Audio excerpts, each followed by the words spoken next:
Bezrat Hashem, on reprend les kavanot du Harizal sur la bracha, donc qu'on appelle la Matbea bracha.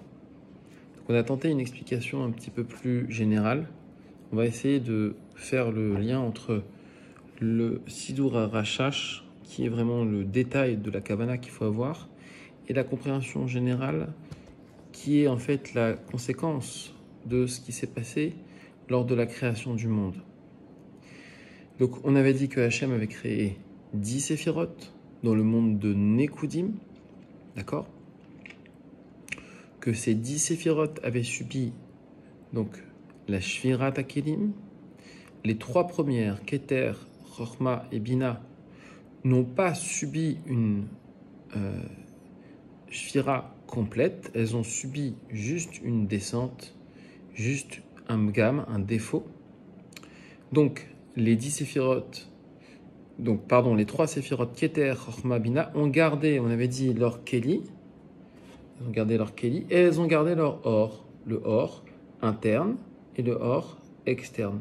Et dans le Keli, il y a une partie externe, une partie interne. D'accord?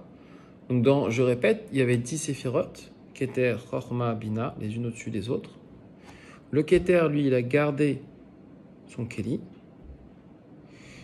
externe, interne. Et il a gardé son or, externe et interne. Il y a juste une petite partie du Keli externe, et même la partie inférieure de ce Keli externe qui a été abîmée.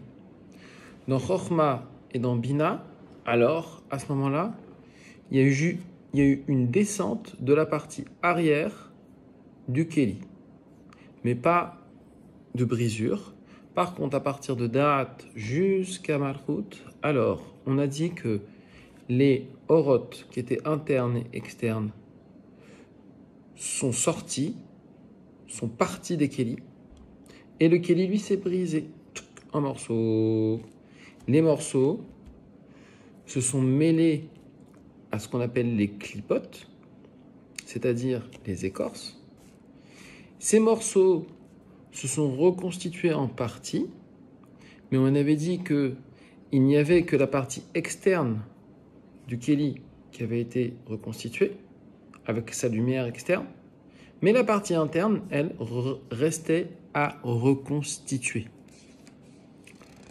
C'est-à-dire que quand il y a eu la brisure des réceptacles, c'est de la chazara tout ça, on avait vu déjà tout ça, eh bien, les kélis sont tombés dans les clipotes, mais ensuite, les morceaux ont été déjà reformés par Hachem. Dès le début, quand il a dit Bereshit, Hachem, il a formé la partie externe, c'est-à-dire les vacs, c'est-à-dire la chitzoniut. D'accord? Cette partie externe, elle est constituée donc d'une partie qu'on appelle le or et d'une partie Keli. D'accord?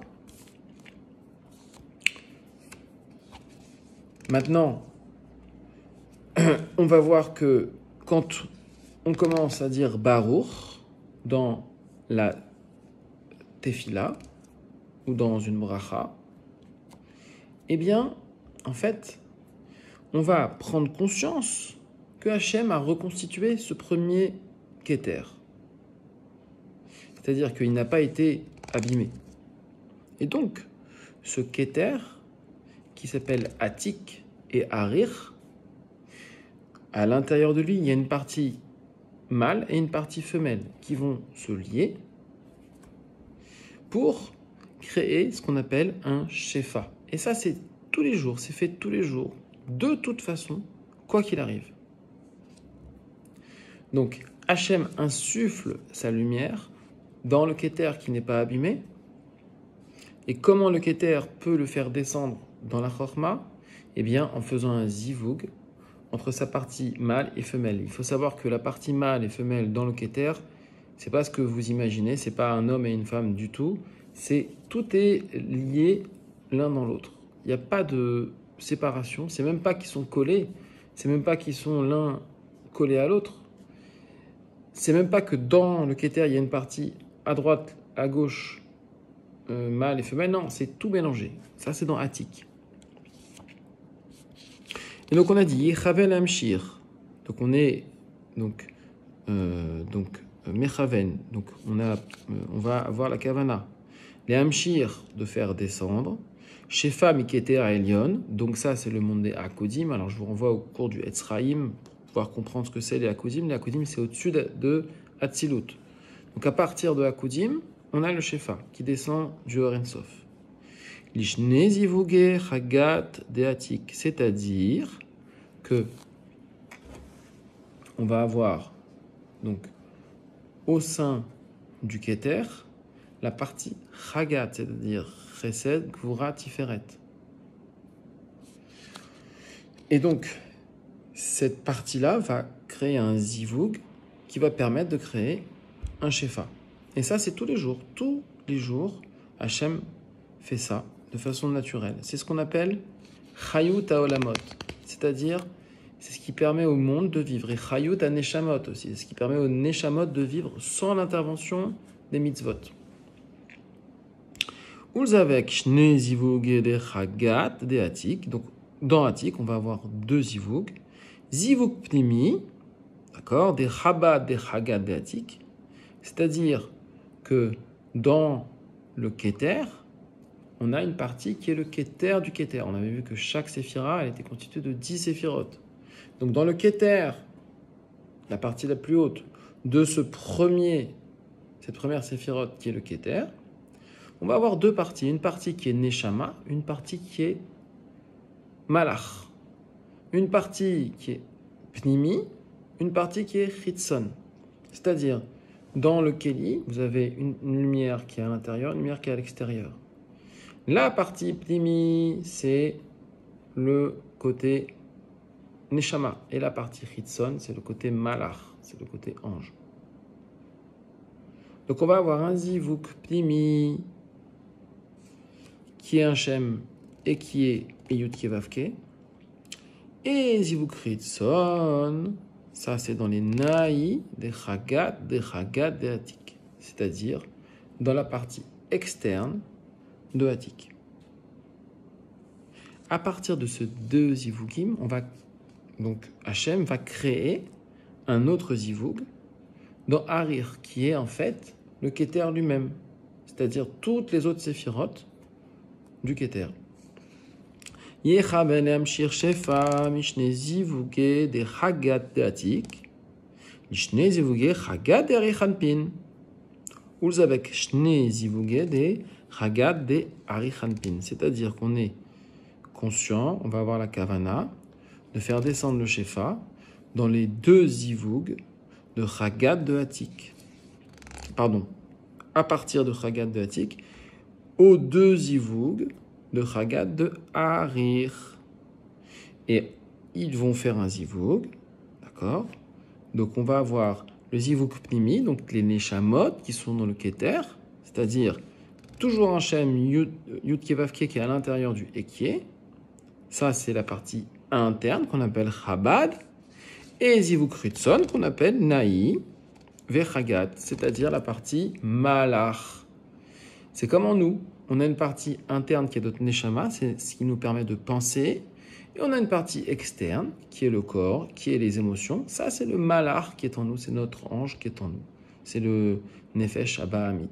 Il y a tous les niveaux, dans toutes les séphirotes, on aura ces deux niveaux-là. Et donc, on aura à chaque fois, dans la Mat Be'abracha, et même dans toutes les tfilotes, toujours deux pans de Kavana. Un pan de Kavana qui est Neshama, Nishmatik, et un pan de Kavana qui est Hitzon, qui est Malachi, qui est Olamot. Les Olamot sont constitués d'anges, il faut le savoir. Et à l'intérieur d'eux, il y a ce qu'on appelle les Neshamot. Ok? Je pense qu'on va s'arrêter là, mais juste pour vous dire que la suite, c'est quoi? Je vais juste lire la suite de la Kavana pour que vous compreniez que finalement, ce Shefa qui est en fait créé tous les jours par Hachem, qui vient du monde des Hakodim, va passer dans le Atik des Hatzilut, puis dans Harir des Hatzilut, puis dans Abba Veima des Hatzilut. Et donc, Yechaven Amshir Shefa Mizivuge Pnimi Dechaba Dechagat Dema Uben Dema. Ça veut dire quoi? Ça veut dire, on va prendre le zivug qui vient d'Arir dans la neshama de Abba et de Ima. Zivug pnimi. Donc, qu'est-ce que ça veut dire pnimi? Ça veut dire les chabad. Toujours le pnimi, c'est les chabad. Toujours la neshama, c'est la pensée. Le Rachash, il veut perdre un petit peu les gens. Mais finalement, ici, on voit que ce qui est en gras, c'est zivug pnimi. C'est vrai que le pnimi, c'est le chabad, donc les chorma binadat. De chagat, pourquoi? Parce qu'ici, on est dans la hayut haolamot, on est dans la partie externe. On n'est pas dans la partie interne. On n'est pas dans ce que nous, on va amener en tant que béni Israël quand on va faire la mitzvah. D'accord? Mais on est dans la partie externe. Et donc, dedans, on aura une partie masculine, une partie féminine, qui vient de Harir, les zivug, pnimi, des Habad, donc des Maouben, des Chagat, toujours, des Abba Veima, ve Israël Sabaoth Vuna. Pourquoi? Parce que Abba Veima sont divisés en deux parties. Abba Veima Ila, là, il faut avoir fait le Etzraïm pour comprendre ça. C'est-à-dire, dans la Chorma et dans la Bina, qui étaient l'un au-dessus de l'autre, ils sont revenus l'un à côté de l'autre. On va voir la partie supérieure de la Bina et la partie inférieure. De même, dans Chorma, on aura la partie supérieure, la partie inférieure. La partie supérieure de Chorma, c'est Chorma Ilaha. La partie inférieure de Chorma, c'est Israël Saba. Dans Bina, la partie supérieure, ça sera Ima Ilaha, et la partie inférieure, ça sera la Dvuna.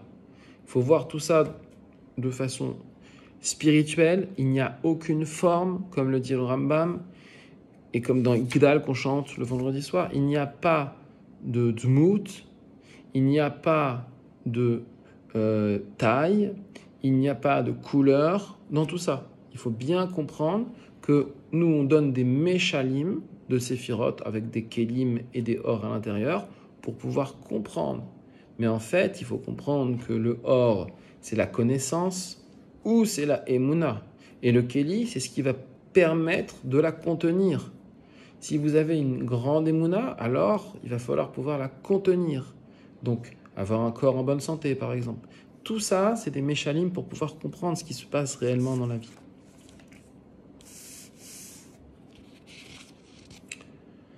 Ok, donc je vous remontre ici ce qu'on a vu aujourd'hui. On a vu le zivug de Atik, le zivug de Harir. À chaque fois, le zivug pnimi et chitzon. Le pnimi, c'est quand Yud Kevavke, il est après Ekie. Et le chitzon, il est quand Ekie, il est à l'intérieur. C'est-à-dire, quand le Keli, il va être à l'intérieur de la lumière. Qu'est-ce qui se passe? Donc, le zivug pnimi, c'est le zivug des neshamot. Le zivug chitzon, c'est le zivug des olamot, des malachim. Pareil dans Arichanpin, zivug des neshamot, zivug des olamot, des malachim. Et ici, on va attaquer Abba Veima, on va être que dans le zivug des neshamot. Et ensuite, la suite du zivug des neshamot, Bezrat Hashem pour pouvoir voir par la suite. Et ensuite, le zivug des malachim. Donc ici, vous avez la pnimiut, ou ici, vous avez les neshamot. On va voir que les neshamot, elles vont donc avoir des noms Yud Kevavke et des noms Ekie. Yud Kevavke, ça sera quand on sera dans Chorma, et Ekie, ça sera quand on sera dans Bina. Pareil ici. Et ici, on verra qu'il y a un zivug entre Abba et Ima. Donc le but de la manœuvre, finalement, c'est d'arriver à comprendre qu'en nous-mêmes, chaque jour, on a un zivug qui permet au monde de se maintenir.